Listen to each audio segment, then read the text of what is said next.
Hello students, अभी तक हम पढ़ चुके हैं हमारा onto function, into function, even function, odd function. अब हम देखेंगे periodic function. Clear? Periodic function क्या होते हैं?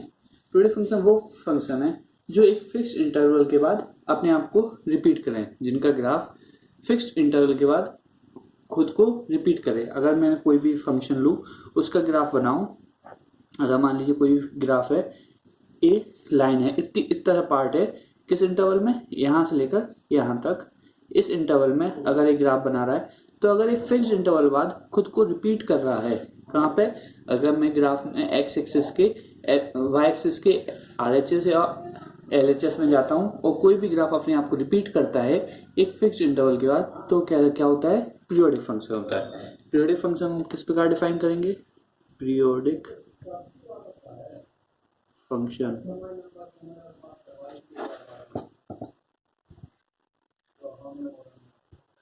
a function such that f of x plus t equal to fx। Periodic function क्या होगा?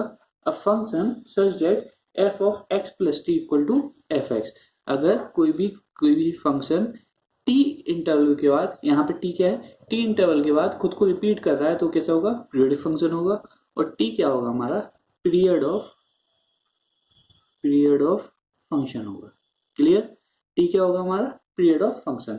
और टी हमें क्या लेना है? टी हमेशा हमारा पॉजिटिव होगा और लीस्ट वैल्यू लेना है टी की, कौन सी पॉसिबल है। क्लियर? ये आपको आगे भी बताऊंगा कि लीस्ट वैल्यू कैसे लेंगे। एग्जाम्पल, हमारे जितने भी ट्रिग्नोमेट्रिक फंक्शन है, sine x, cos x, tan x, cot x, sec x, cosec x, ये सारे कैसे हैं? हमारे पीरियोडिक फंक्शन है। Example, sine x, cos x, सारे के सारे ऑल ट्रिग्नोमेट्रिक फंक्शंस कैसे हैं हमारे? सारे के सारे पीरियोडिक फंक्शन हैं। क्लियर? हम लेते हैं, आपको ग्राफिकली सब बताते हैं इन्हीं ट्रिग्नोमेट्रिक फंक्शन की हेल्प से कि पीरियोडिक फंक्शन कैसा होता है, क्या कुछ होता है। हम लेते हैं साइन एक्स। साइन एक्स लेते हैं हम, साइन एक्स का ग्राफ ड्रॉ करते हैं।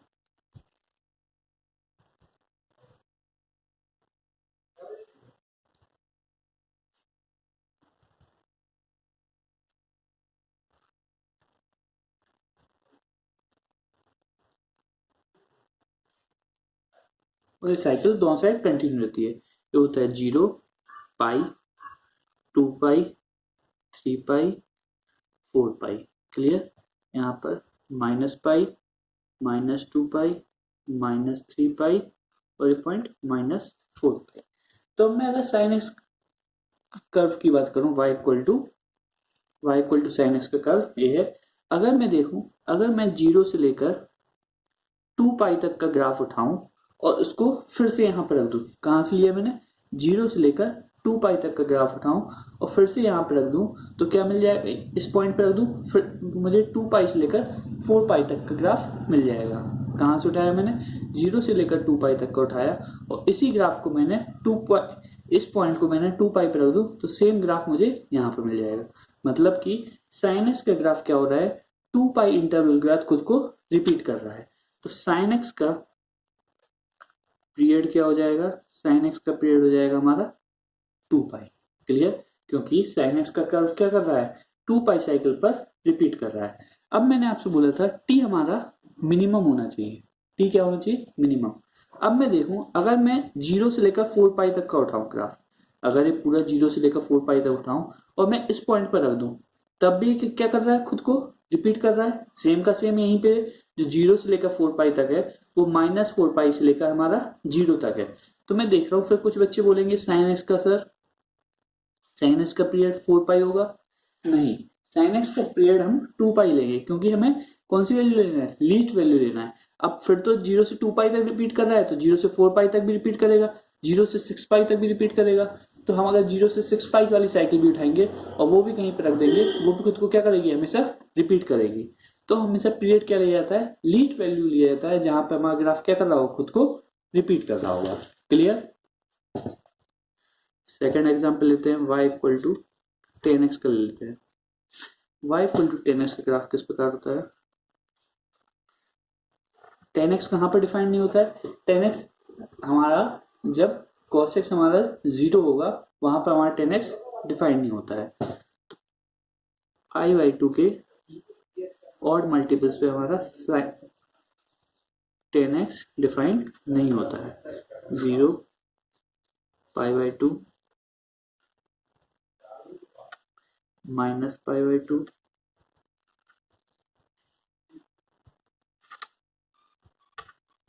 माइनस पाई माइनस 3π/2 माइनस का 2π पाई 3π/2 और 2π। अगर मैं y इक्वल टू 10x का ग्राफ देखूं तो कुछ इस प्रकार रहता है।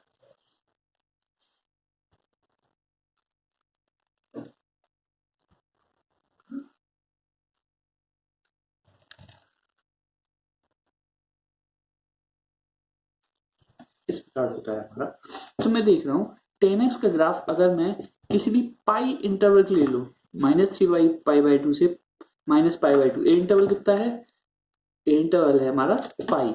अगर मैं इस इंटरवल के कोई भी साइकिल को उठाऊं और इसको मैं आगे या पीछे कहीं पे भी रखते जाऊं तो ये खुद को रिपीट कर रहा है। अगर मैं इस साइकिल को उठाऊं, ये साइकिल भी क्या कर रही है? खुद को रिपीट कर रही है हर जगह। ये साइकिल भी खुद को क्या कर रही है? रिपीट कर रही है। तो हमारा 10x का पीरियड होगा हमारा पाई। क्लियर? अब फिर वही क्वेश्चन आता है, हमने पाई को क्यों लिया? अगर मैं इस जगह से यहाँ तक की साइकिल उठाता है, होता हमारा 2π का इंटरवल, और मैं इस 2π को यहाँ पर इसी साइकिल को यहाँ पर रखता तो भी मुझे एक और साइकिल मिल जाती, फिर तो पीरियड 2π होना चाहिए। नहीं, हमेशा जो आपको बताया गया है हमें t की लीस्ट वैल्यू लेनी है। अगर कोई भी फंक्शन हमारा पीरियोडिक है तो कैसे डिफाइंड है? f(x + t) equal to f(x), और यहाँ पे t क्या लेना है? हमें मिनिमम वैल्यू लेना है। और ये मिनिमम वैल्यू हमारी क्या होती है? Fundamental period of function. हमारी जो मिनिमम वैल्यू ऑफ टी होती है वो क्या होती है? Fundamental period of function. तो हमेशा पीरियड कैसा लेंगे हम? Fundamental period. क्लियर? 10x का पीरियड आया हमारा पाई। कुछ हम ट्रिग्नोमेट्रिक फंक्शंस के इंपॉर्टेंट पीरियड नोट कर लेते हैं। sin x, cos x, cosec x, sec x, इनका पीरियड होता है 2π। tan x और cot x का पीरियड होता है पाई। क्लियर? आप कोई भी ग्राफ लेंगे या कोई भी फंक्शन लेंगे तो अगर वो वाला ग्राफ खुद को एक फिक्स्ड इंटरवल के बाद रिपीट कर रहा है तो क्या होगा? पीरियोडिक होगा। अब मैं बात करूं क्वाड्रेटिक फंक्शन की। क्वाड्रेटिक का ग्राफ कैसा होता है? पैराबोला। ये क्या होगा? नॉन पीरियोडिक, क्योंकि ये खुद को रिपीट नहीं करता है। जो भी ग्राफ खुद को रिपीट ना करे वो क्या होगा? Non periodic. लीनियर की बात करूं, लीनियर फंक्शन की बात करूं, स्ट्रेट लाइन होती है, वो खुद को रिपीट नहीं करती है, तो ये होगा नॉन पीरियोडिक।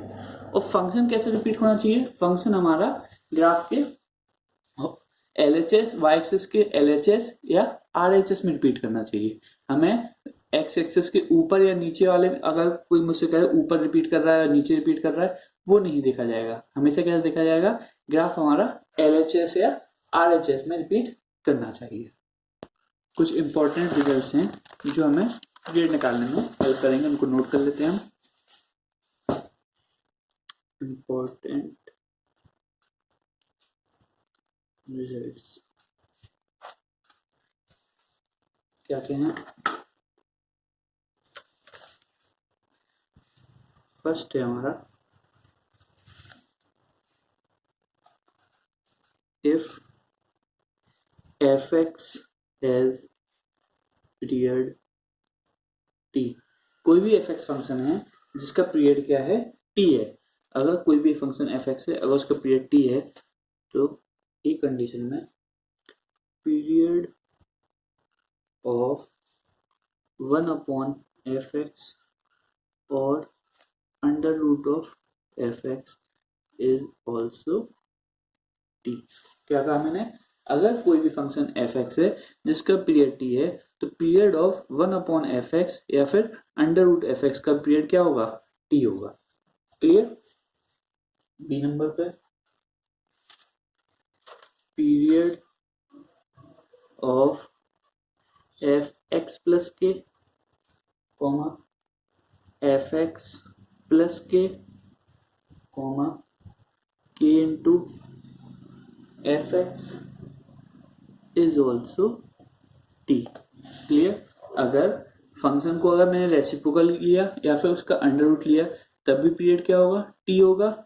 या फिर किसी भी फंक्शन में x को मैंने x प्लस k से रिप्लेस किया, कोई भी कांस्टेंट ऐड किया, या फिर कोई भी फंक्शन में मैंने कांस्टेंट ऐड किया, या फिर किसी फंक्शन में मैंने कांस्टेंट का मल्टीप्लाई किया, तो हमारा जो फंक्शन है उसके पीरियड में कोई चेंज नहीं आएगा। पीरियड कितना रहेगा, हमेशा t ही रहेगा। क्लियर। थर्ड सी पॉइंट लेते हैं इसका, period of f times of ax plus b। अगर मैंने then it's period is t upon mod a। अगर मैंने x को ax प्लस b से रिप्लेस किया, मतलब कोई भी लीनियर फंक्शन आ गया है x की जगह, तो हमारा पीरियड क्या हो जाएगा, t upon mod a। a क्या है, a होगा हमारा x का कोफिशिएंट। क्लियर है। अगर कोई भी फंक्शन f(x) है उसका पीरियड t है, तो अंडर रूट ऑफ f(x) या 1/f(x) का पीरियड t रहेगा। अगर मैं x की जगह x प्लस k रिप्लेस करता हूँ, कोई भी कांस्टेंट रिप्लेस करता हूँ, या फिर किसी फंक्शन में कांस्टेंट को ऐड करता हूँ या फिर मल्टीप्लाई करता हूँ, तब भी हमारा फंक्शन का पीरियड क्या रहेगा, t ही रहेगा। अगर हाँ x की जगह कोई भी लीनियर फंक्शन लगाता हूँ मैं, जैसे ax प्लस b लगाया, तो उसका पीरियड को मैं किससे डिवाइड कर दूंगा, x के कोफिशिएंट से डिवाइड कर दूंगा। और जैसा कि पहले ही बता चुके हैं, पीरियड हमेशा पॉजिटिव होना चाहिए। तो t तो पहले से ही पॉजिटिव था, तो x का जो भी कोफिशिएंट होगा उसकी हम मॉडुलस वैल्यू लेंगे। एग्जांपल ले लेते हैं कुछ। Find period of first sine 3 sin x। तो sin x का पीरियड क्या होता है, पाई। तो इसमें मैंने 3 का मल्टीप्लाई कर दिया। तो कोई भी कांस्टेंट का मल्टीप्लाई करते हैं फंक्शन में तो पीरियड में कोई भी चेंज नहीं आता। तो 3 sin x का पीरियड क्या होगा, 2 पाई होगा। सेकंड, अगर यहाँ पे sin 3x कर दूं, sin 3x, अब मैंने क्या किया, x को kx से रिप्लेस किया है। x को क्या किया, kx से रिप्लेस किया है। तो क्या होगा यहाँ पे, इसके पीरियड में क्या चेंज आ जाएगा, जैसा कि होता है ax प्लस b होता, तो पीरियड क्या हो जाएगा, t अपॉन मॉड a। तो sin 3x का पीरियड हो जाएगा 2 पाई अपॉन 3। क्लियर। थर्ड लो, फ्रैक्शनल पार्ट ऑफ x का पीरियड क्या होता है, 1। अब मैं लूँ under root of fractional part of x, इसका पीरियड क्या होगा, इसका पीरियड सेम 1 ही रहेगा। क्लियर। सबको पता है फ्रैक्शनल पार्ट का ग्राफ क्या होता है, हर एक 0 से 1 के बीच में जैसा होता है वैसे ही 1 से 2 के बीच में होता है, 2 से 3 के बीच में होता है, अपने आप को रिपीट करता है। तो फ्रैक्शनल पार्ट ऑफ x का पीरियड क्या था, 1। तो under root of fractional part of x का पीरियड क्या हो जाएगा, क्या रहेगा, 1 ही रहेगा। क्लियर। सेकंड रिजल्ट नोट करते हैं। सेकंड रिजल्ट है, जैसा कि बताया आपको सारे ट्रिग्नोमेट्रिक फंक्शन कैसे हमारे पीरियोडिक हैं। तो अगर मैं ट्रिग्नोमेट्रिक फंक्शंस पे कुछ पावर चढ़ाता हूँ तो उनके पीरियड में क्या चेंजेस आएंगे देखते हैं। जैसे सेकंड का A, sin raise to power nx, cos raise to power nx, cosec raise to power nx और cot raise to power nx। अगर कोई पावर n चढ़ाई तो इनके पीरियड पे क्या चेंज आएगा। इन सब का पीरियड कितना है, 2 पाई। अगर n मेरा इवन नंबर होगा तो इनका पीरियड हो जाएगा पाई। इफ n इज इवन, अगर पावर क्या है, इवन है, तो इनका पीरियड क्या हो जाएगा, पाई। पाई क्या हो जाएगा इनका पीरियड। अगर n क्या है, ऑड है, इफ n इज ऑड, तो इनका पीरियड क्या हो जाएगा, इन फंक्शंस का पीरियड क्या रहेगा, 2 पाई ही रहेगा। क्लियर। क्यों हो रहा है, अब मान लीजिए जब n ऑड है तब तो हमारा ग्राफ सेम का सेम बनने वाला है। अगर n इवन है तो cos square x, sine square x, cos square x, cosec square x, इनका ग्राफ क्या रहेगा, हमेशा y एक्सिस के ऊपर ही रहेगा, मतलब खुद को ये क्या करेगा, रिपीट करेगा, और ग्राफ कैसे रहने वाला है, ऊपर। तो एक टाइम के आप ग्राफ को ड्रॉ करके देखिएगा sine square cos square x का, तो ये पाई साइकिल के बाद रिपीट हो रहे होंगे, और sine cube x, cos cube x, इनके ग्राफ कैसे हो रहे होंगे, 2 पाई साइकिल के बाद रिपीट करेंगे। तो हमें तो सिर्फ इतना याद रखना है, अगर sine square x, cos square x power में क्या है, अगर इवन नंबर है तो पीरियड क्या हो जाएगा, पाई हो जाएगा, अगर पावर में ऑड नंबर है तो पीरियड क्या हो जाएगा, 2 पाई। एक इसके लिए था साइन, कॉस, कोसेक और कॉट के लिए। कोसेक और सेक है, सॉरी यहाँ पे sec raised to power n x. B लेते हैं, अगर टेन की पावर एन एक्स और कॉट की पावर एन एक्स, अगर टेन की ऊपर पावर में कोई भी नंबर है, मतलब इवन हो या फिर ऑड हो, और कॉट की पावर में भी इवन हो या ऑड हो, इसके पीरियड में कोई भी चेंज नहीं आएगा, इसका पीरियड हमेशा पाई ही रहने वाला है। क्लियर, इसका पीरियड क्या रहेगा, पाई ही रहेगा, इसके पीरियड में कोई भी चेंज नहीं आएंगे। क्लियर, थर्ड पॉइंट लेते हैं। अभी क्या हुआ, हमने जनरल चीजें देखी, अब देखते हैं हम ट्रिग्नोमेट्रिक फंक्शंस अगर मॉडुलस में आते हैं, जैसे mod of sine x, mod of cos x, mod of tan x, mod of cot x, mod of cosec x, mod of sec x, इनके पीरियड में क्या चेंज आएगा। अगर हम ट्रिग्नोमेट्रिक फंक्शंस को मॉड में लेते हैं तो इनके पीरियड हो जाता है पाई, इनका पीरियड क्या हो जाता है, पाई। कैसे, ग्राफिकली देखें, y इक्वल टू अगर साइन एक्स का ग्राफ में ड्रॉ करूं, y equal to sine x का ग्राफ कुछ इस प्रकार से होता है।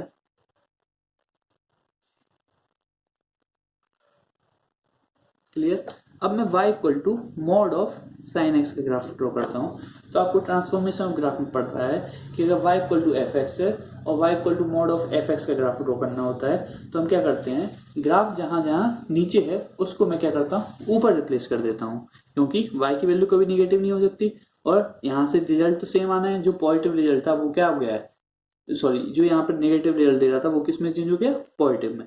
ग्राफ किस प्रकार हो जाएगा, ग्राफ हमारा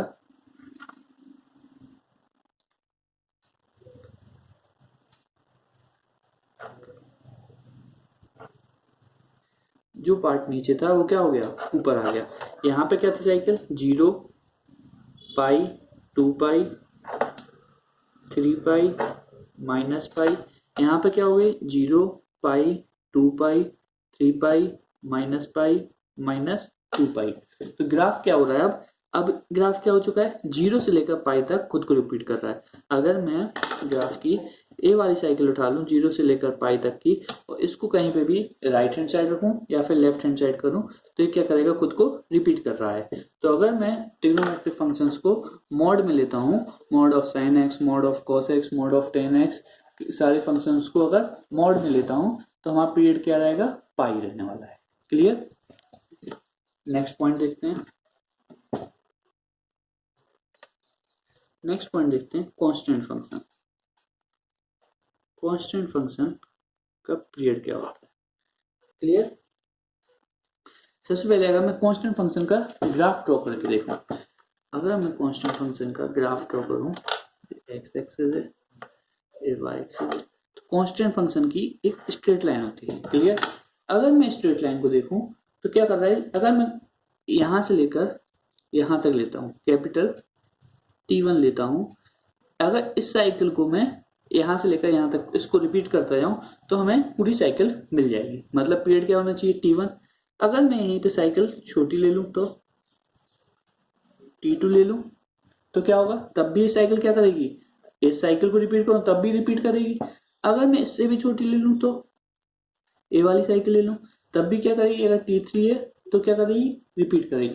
मतलब कोई सी भी साइकिल लूं तो रिपीट तो कर रही है, लेकिन हमें ये नहीं पता चल रहा कि हम उसके कितने छोटे तक पार्ट ले लें, मतलब कितना छोटा पार्ट लें कि वो रिपीट करेगा। तो यहां से मैं क्या बोल सकता हूं कि कांस्टेंट फंक्शन एक पीरियोडिक फंक्शन तो है, लेकिन इसका कोई फंडामेंटल पीरियड नहीं है। तो मैं यहाँ पे क्या लिख सकता हूँ, constant function is periodic but its fundamental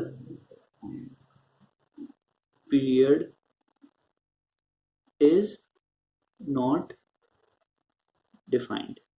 clear? हमारा जो कांस्टेंट फंक्शन है वो कैसा है, पीरियोडिक तो है लेकिन इसका पीरियड हमें डिफाइन नहीं है। क्लियर? क्योंकि हमें नहीं पता कि हम इसकी कितनी छोटी साइकिल ले लें। ये तो हो गया ग्राफिकली देखा। अगर मैं देखूं एग्जांपल लेके, let f x equal to 5 एक कांस्टेंट फंक्शन है। Clear? F x equal to 5 क्या है, कांस्टेंट फंक्शन है। तो मैं अगर एफ एक्स प्लस 3 करूं तब भी ये 5 रिजल्ट देगा, क्योंकि फंक्शन कैसा है, कांस्टेंट है। एफ एक्स प्लस 10 लूं तब भी क्या लेगा, 5 रिजल्ट देगा। एफ एक्स प्लस 0.1 लूं तब भी रिजल्ट कैसे देगा, 5 देगा। एफ एक्स प्लस 0.00001 लूं तब भी रिजल्ट कैसे देगा, 5 देगा। तो मैं यहाँ से डिसाइड नहीं कर पा रहा हूँ कि यहाँ पे t की वैल्यू क्या लूं, 3 लूं, 10 लूं, 0.1 लूं, 0.001।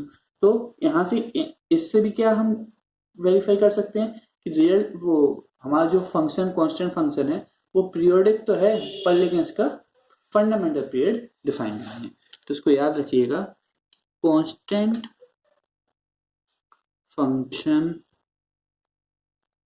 Is periodic but its fundamental period is not defined। Clear? Function हमारा पीरियोडिक तो है लेकिन इसका फंडामेंटल पीरियड डिफाइंड नहीं है।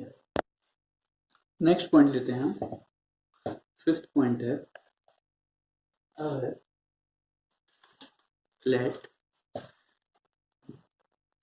period of fx is t1 and that of gx is t2। दो पीरियड दिए गए हैं जिसमें fx का पीरियड t1 है और gx का पीरियड t2 है। देन पीरियड ऑफ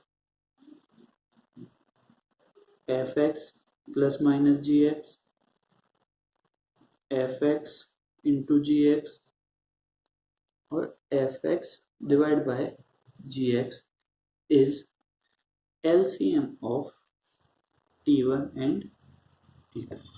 इन दोनों को fx plus minus gx, fx into gx, fx divide by gx का पीरियड क्या होगा, LCM ले लेंगे हम t1 और t2 का। क्लियर है? जैसे एग्जांपल लेते हैं हम, sin x और sin x प्लस 10x। कैसे लिया हमने, sin x प्लस 10x लिया। तो sin x का पीरियड क्या होता है, 2 पाई, और 10x का पीरियड क्या होता है, पाई। sin x का पीरियड क्या होता है, 2 पाई, और 10x का पीरियड क्या होता है, पाई। तो LCM of 2 pi and pi क्या होगा, 2 पाई। क्लियर? तो period of sin x plus 10x किसके बराबर आएगा, 2 पाई। क्लियर? अगर कोई भी दो फंक्शन दिए गए हैं fx और gx, जिसमें एक का पीरियड है t1 और दूसरे का पीरियड है t2, तो हम अगर fx प्लस माइनस gx है, fx इंटू gx है, या फिर fx डिवाइड बाई gx है, तो इसका पीरियड लेंगे t1 और t2 का हम LCM ले लेंगे। अब क्या होता है, कभी कभी सोचते हैं, कभी कभी LCM निकालने में दिक्कत आती है। तो LCM में क्या करते हैं हम, सिंपल से चीजें बताएंगे, उन चीजों को आप नोट करिएगा। सबसे पहली बात, LCM निकालने के लिए LCM ऑफ फ्रैक्शंस। अगर न्यूमरेटर और डिनोमिनेटर ऐसी चीजें हैं, फ्रैक्शन में क्या होता है, न्यूमरेटर पार्ट भी होगा और डिनोमिनेटर पार्ट भी होगा। तो बच्चों को LCM ऑफ फ्रैक्शन का LCM निकालने में दिक्कत आती है। तो LCM ऑफ फ्रैक्शन होता है LCM of numerator divide by HCF of denominator. LCM किसका लेना है? न्यूमरेटर का, और HCF ऑफ डिनोमिनेटर। ये क्या हो जाएगा? LCM of fraction. एक और चीज हमें नोट करना है कि यहाँ पे आप देखेंगे हम sin x जैसे टर्म्स यूज हो रहे हैं, इसमें 2 पाई है। तो पाई क्या होता है? हमारा इरेशनल नंबर होता है। पाई क्या होता है? हमारा इरेशनल नंबर होता है। इसलिए ये बात ध्यान रखिएगा, कभी भी रेशनल नंबर और इरेशनल नंबर का एलसीएम एग्जिस्ट नहीं करेगा। रेशनल नंबर और इरेशनल नंबर का एलसीएम एग्जिस्ट नहीं करेगा। तो सेकंड पॉइंट नोट में क्या कर सकते हैं हम? LCM of rational and irrational number does not exist। does not exist कैसे? जैसे एग्जांपल लें, अगर मुझे पता है, मुझे निकालना है period sin x plus fractional part of 3x का मैं पीरियड चाहिए। तो sin x का पीरियड क्या होता है? 2 पाई, और fractional part of 3x, fractional part of x का पीरियड क्या होता है? 1। 3x है तो इसका पीरियड क्या हो जाएगा? 1/3।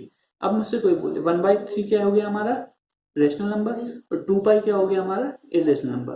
तो 2 पाई और 1/3 का पीरियड क्या होगा? इसका पीरियड नॉट डिफाइंड। पीरियड क्या हो जाएगा इसका? Not defined. Period not defined. sin x plus fractional part of 3x का पीरियड डिफाइंड नहीं होगा।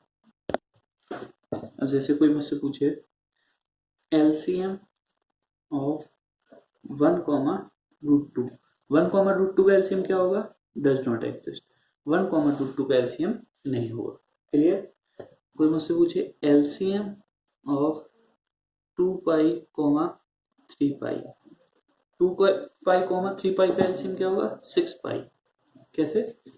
2 और 3 का एलसीएम क्या होता है? 6 और पाई। अब मैं यहाँ पे देखो, एक चीज याद रखिएगा, हमें एलसीएम से जो भी दो नंबर हैं उनको डिवाइड करना है, और हमेशा मुझे क्या मिलना चाहिए? रेशनल पार्ट ही मिलना चाहिए। तो मैं 6 पाई को 2 पाई से डिवाइड किया, 3 मिला, और 6 पाई को 3 पाई से डिवाइड किया तो 2 मिला। दोनों में से मेरे कैसे हैं? रेशनल नंबर हैं, इसलिए 6 पाई मेरा क्या हो जाएगा? एलसीएम हो जाएगा। अगर मुझे LCM of pi pi square निकालना है, तो बहुत से बच्चे बोलेंगे इसका आंसर पाई स्क्वायर है, लेकिन ये गलत है। गलत क्यों है? क्योंकि अगर मैं पाई स्क्वायर को पाई स्क्वायर से डिवाइड करूंगा तो मुझे 1 मिलेगा, इरेशनल नंबर मिल गया, और पाई स्क्वायर को मैं पाई से डिवाइड करूंगा तो मुझे क्या मिलेगा? पाई मिलेगा, और ये क्या है? इरेशनल नंबर है। ये कैसा है? Irrational number. तो LCM of pi pi square नहीं होता है। क्लियर? ये चीज याद रखिएगा, क्योंकि जो भी हमें एलसीएम मिलेगा उस एलसीएम को अगर मैं नंबर्स, जो भी दो नंबर्स का या 3 नंबर्स का मैंने एलसीएम निकाला, जिन नंबर्स का निकाला है उनसे मैं डिवाइड करूंगा, और मुझे कैसा मिलना चाहिए? रेशनल नंबर मिलना चाहिए। जैसे कि एलसीएम ऑफ 2 पाई और 3 पाई निकाला था तो क्या है? 6 पाई। अब 6 पाई को मैंने 2 पाई से डिवाइड किया, 3 मिला, और 6 पाई को मैंने 3 से पाई से डिवाइड किया तो मुझे क्या मिला? 2 मिला। तो ये कैसे हैं? दोनों ही रेशनल नंबर है। तो 2 पाई और 3 पाई का एलसीएम क्या हो गया? 6 पाई हो गया। लेकिन पाई और पाई स्क्वायर का एलसीएम अगर मैंने पाई स्क्वायर लेता हूं और अगर मैं इसको डिवाइड करता हूं तो मुझे एक बार पाई मिल रहा है जो कि इरेशनल नंबर है, इसलिए पाई पाई स्क्वायर का एलसीएम पाई स्क्वायर नहीं होगा। क्लियर?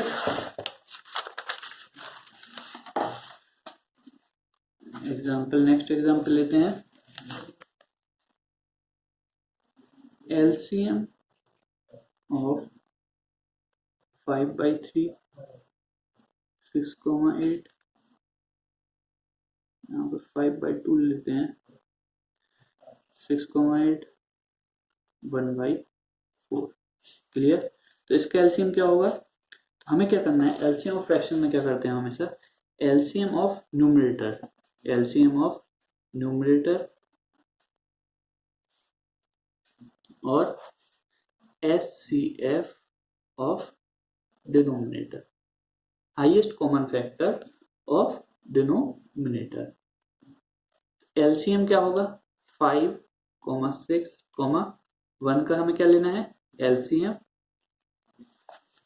लेना है और 2, 8, 4 का हमें क्या लेना है, एचसीएफ लेना है। क्लियर।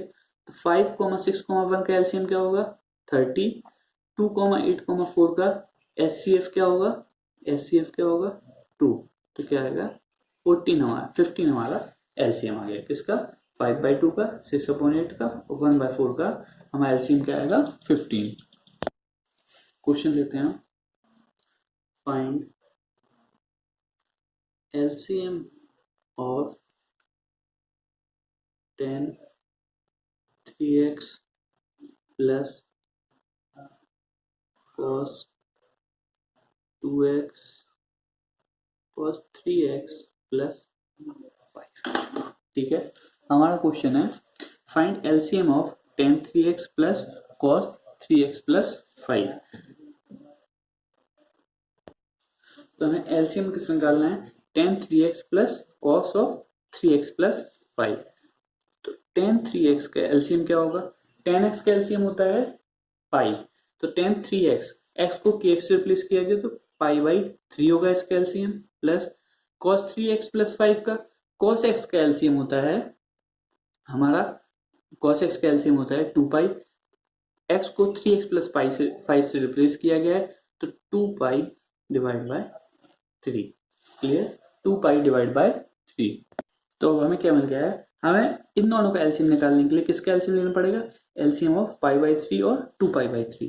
तो एलसीएम ऑफ पाई/3 2 पाई/3 कैसे निकालेंगे, एलसीएम किस किस का, पाई 2 पाई का और एचसीएफ किसका 3 का। क्लियर। तो एलसीएम पाई 2 पाई का एलसीएम क्या होगा 2 पाई और 3 का हाईएस्ट कॉमन फैक्टर क्या होगा 3।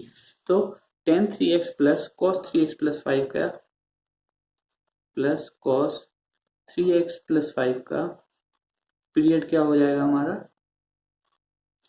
2 पाई/3। क्लियर। नेक्स्ट क्वेश्चन ले, फाइंड, सॉरी एलसीएम नहीं था, एक था हमारा लास्ट क्वेश्चन में, find period of. Next question हमारा find period of cos x plus cos 2x plus sin 3x। Clear. तो अब मैं देखूं अलग अलग सबका पीरियड निकाल लेता हूं। cos x का पीरियड होगा 2 पाई, cos 2x का 2 पाई डिवाइड बाय 2 क्या हो जाएगा पाई, इसका 2 पाई/3। तो अगर मुझे इस पूरे फंक्शन का पीरियड निकालना है तो मुझे किसका एलसीएम लेना पड़ेगा 2 पाई का, पाई का और 2 पाई/3 का। 2 पाई पाई और 2 पाई/3 का एलसीएम लेते हैं, एलसीएम ऑफ 2 पाई पाई 2 पाई/3 कैसा हो जाएगा, LCM 2 pi pi 2 pi divide by HCF किसका 1, 1, 2 पाई पाई और 2 पाई का एलसीएम क्या आएगा 2 पाई आने वाला है, 1, 1, 3 का एचसीएफ क्या आएगा 1। तो cos x plus cos 2x plus sin 3x का पीरियड क्या हो जाएगा हमारा 2 पाई। क्लियर। नेक्स्ट वीडियो लेक्चर में हम देखेंगे पीरियड हमारा कंपोजिट फंक्शन का पीरियड निकालना।